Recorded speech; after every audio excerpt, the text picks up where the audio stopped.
ইরানের ক্ষেপণাস্ত্র হামলায় ইসরায়েলের বিমান ঘাঁটি সহ বেশ কিছু স্থাপনায় ক্ষতি হয়েছে।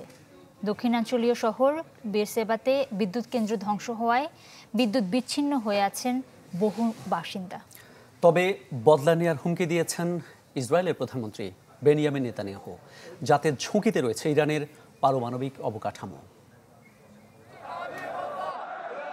ইরানের সুরক্ষিত ব্যবস্থার ভেতরেই হামাস প্রধান ইসমাইল হানিয়েকে খুন করে ইসরায়েল।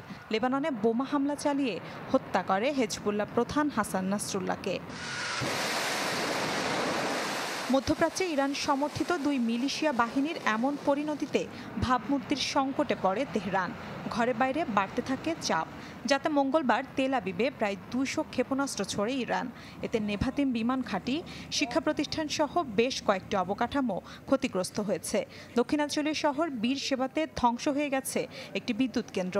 অঞ্চলটিতে বিদ্যুৎ বিচ্ছিন্ন হয়ে আছেন বহু বাসিন্দা। বন্ধ রাখা হয়েছে বেনগুরিয়ন আন্তর্জাতিক বিমানবন্দরের কার্যক্রম।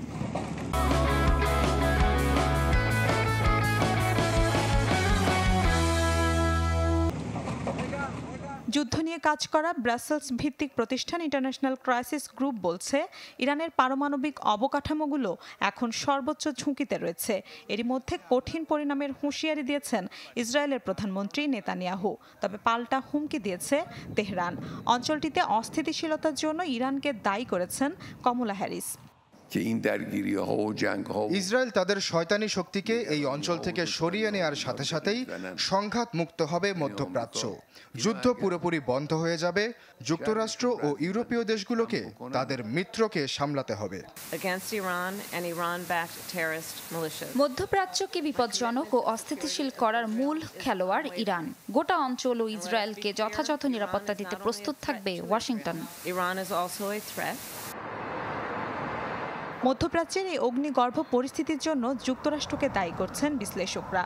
তারা বলছেন, মার্কিন রাজনৈতিক শূন্যতাই হেজবুল্লাহর বিরুদ্ধে সংঘাত বাড়াতে মনোবল জোরালো হয়েছে ইসরায়েলের।